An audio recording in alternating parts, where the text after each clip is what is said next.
Number 37 જુઓ. સંતપ્ત્યાસી સંસ્થિતસ્ય વયસો નામ અપી ન જ્ઞાયતે મુક્તાકારતયા તદેવ નલિનપત્રી સ્થિતમ રાજતે શ્વાતો સાગર સુક્તિ સંપુટગતમ તજ્જાયતે મૌક્તિકમ પ્રાયણમ અધમ મધ્યમ ઉત્તમ ગુણમ સંવાસતો જાયતે. અહીંયા આપણને શું સમજાવ્યું પહેલાં ભાષાંતર જોઈ લઈએ. તપેલા લોખંડ પર પાણીનું ટીપું મૂકીશું તો રહેતું નથી.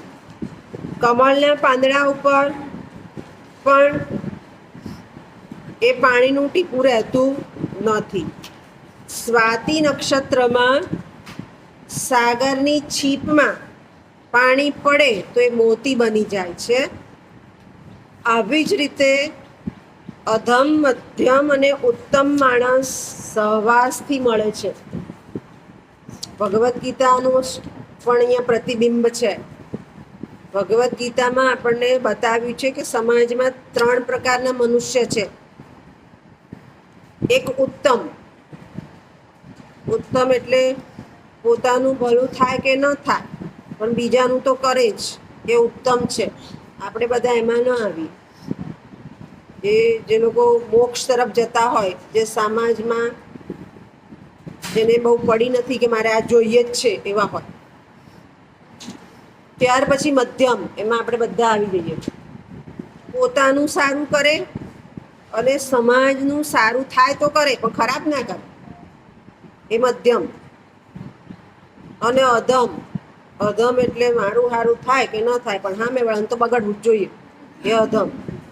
આ 3 પ્રકારના મનુષ્યો સમાજમાં છે જ, એવું ભગવદ્ ગીતાએ કીધું છે. અને હવે અહીંયા સાયન્સ આવ્યું. સાયન્સ આવી જાય. ઉત્તમ હવે 3 પ્રકારના ગુણ છે. આ ભગવદ્ ગીતા બતાવું છું. નીતિ શતકમાં પણ આ જ વસ્તુ કીધી છે આપણને, પણ ત્યાં મિત્રમાં બતાવી છે. મિત્રમાં પણ આ હોય.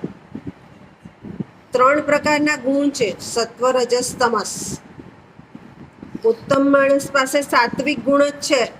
એને તમે ગુસ્સો કરશો તો ગુસ્સે નહીં થાય, સારું સારું. મધ્યમ છે રાજસી છે. રાજસી એટલે એને જે જોઈએ છે મળી જશે એટલે ખુશ થઈ જશે. કોઈ વાર ગુસ્સે થશે, બાકી નહીં થાય. અને તામસી અધમ, એ તો તમે બોલાવો પણ ના બોલાવો ગુસ્સે જ થાય. અધમ છે કારણ કે એને ખબર છે કે સામેવાળાનું ખરાબ કરવું છે એટલે ગુસ્સે થઈ જશે તરત.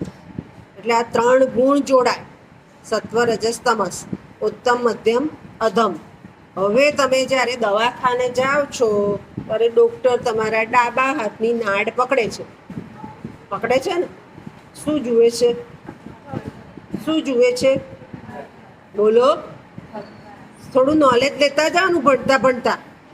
શું જુએ છે? ધબકારા. ધબકારા ક્યાંથી આવ્યા? ધબકારા ક્યાંથી આવ્યા? નાડી પકડે તો ને. આ નાડી ઘણા પેલા ગાંડા આપઘાત કરે અહીંયા નથી એમ કરતા. આ નાડી, અહીંયા નાડી એટલે નસ, નાડી છે. તમે અડશો તો તમને પણ ફીલ થશે. ડાબી બાજુ. ડાબી કેમ? હાર્ટ છે, હા ને? એટલે ત્યાં એ નાડી છે. એમાં બ્રાહ્મણ કેટલા છે એને તરત ખબર પડી જશે. જ્યોતિષ શાસ્ત્ર પ્રમાણે 3 પ્રકારની નાડી છે આપણી જોડે. આ નાડી, હા, પાયજામાની નહીં. આ નાડી અંત્ય, મધ્યમ અને આદિ. એ પાછી તમારા ગુણ સાથે જોડાય, સત્વ રજસ તમસ સાથે. આદિ છે સત્વ જોડે જાય, રજસ જોડે મધ્યમ જાય અને અધમ જોડે અંત્ય જાય. એ નાડી તમારી એ પ્રમાણે આવે, તમારા સ્વભાવ પ્રમાણે. ઘણી વાર તમે કે તને ગુસ્સે થઈ જાય, બહુ ટેવ છે, બંધ થા કહીએ છીએ આપણે. પછી કોઈ હોય એને આપણે એમ કહીએ કે આ તો જવાબ જ નહીં આપે. એની નાડી છે એ પ્રમાણેની, એટલે લોહી એવું ફરે છે એનું. અને એ ગુણ પ્રમાણે. ગુણ પણ એટલે ગુણ હવે આપણને મિત્રતામાં બતાવશે કે ગુણ કઈ રીતે તમારું ડેવલપ થાય. તમારામાં છે ખરું, પણ પછી એને વિકસાવવું પડે ને. ત્યાં રહેવા દેવાય નહીં.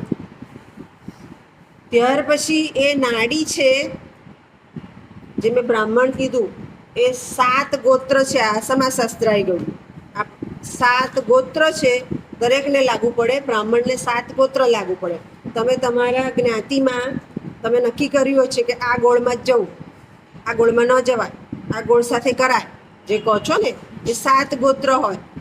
હવે સાયન્સ આવ્યું, આપણે છોકરીઓને કહીએ આને બાળક નથી થતું, અંત્ય 2 નાડી ભેગી થાય તો બાળક ના થાય, મધ્યમ 2 ભેગી થાય તો બાળક ના થાય.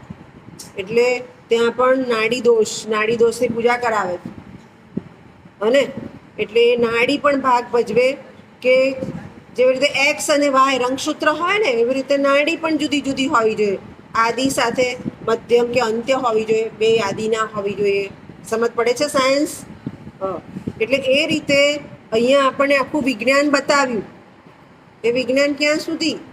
બાળકના જન્મ સુધીનું. અને એ 3 બાબતો અહીંયા બતાવી કે મિત્ર કેવો હોય. તો હવે એના માટે ઉદાહરણ સરસ આપ્યું છે કે લોખંડ તપેલું છે, એની પર પાણીનું ટીપું પાડો તો શું થશે? તરત બાષ્પીભવન થઈ જશે, જતું રહેશે. અને કમળનું પાન છે, કમળ જોયું છે ને, મોટું પાન હોય, એના પર પાણીનું ટીપું પાડો તો એ પાણી ત્યાં ત્યાં રહે છે. તમે ધીમે રહીને આમ ખસેડશો એટલે ખસે છે. એ કમળના પાંદડા પર પડેલું પાણી એ સાચો મિત્ર છે, તમને પાડી નહીં દે. પેલું તો ગરમ તપેલામાં તરત જ થઈ જશે.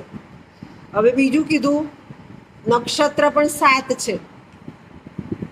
નક્ષત્ર 7, એમાં એવું કહેવાય છે સ્વાતિ, મઘા, બ્રાહ્મણ થોડી મને ખબર છે, ફાલ્ગુની, અને એક ચોથું કંઈક છે.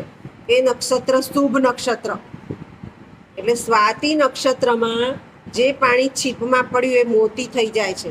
દરિયામાંથી મોતી મળે છે ને આપણને, સાચા મોતી. અને એ જ પ્રમાણે જો સંપર્ક છે, પાણી તપેલા લોખંડ પર પડ્યું તો ઉડી ગયું, અધમ માણસ છે. કમળના પાંદડા પર પડ્યું તો ધીમે રહીને ખસેડશો તો ખસશે, એ મધ્યમ માણસ છે. અને સ્વાતિ નક્ષત્રનું મોતી મળ્યું એ ઉત્તમ માણસ છે. આ પ્રમાણે તમારા મિત્રતાના લક્ષણો છે. તમે કોની સાથે કઈ રીતે જોડાયેલા છો એ તમારે ઓળખવું રહ્યું.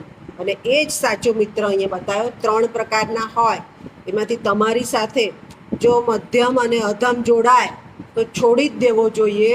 ઉત્તમ જોડાય એ વધારે મહત્વનું છે. ખ્યાલ આવી ગયો? સાથે સાથે સાયન્સ પણ આવ્યું. સમજ પડી સાયન્સની કે નહીં? હા કે ના?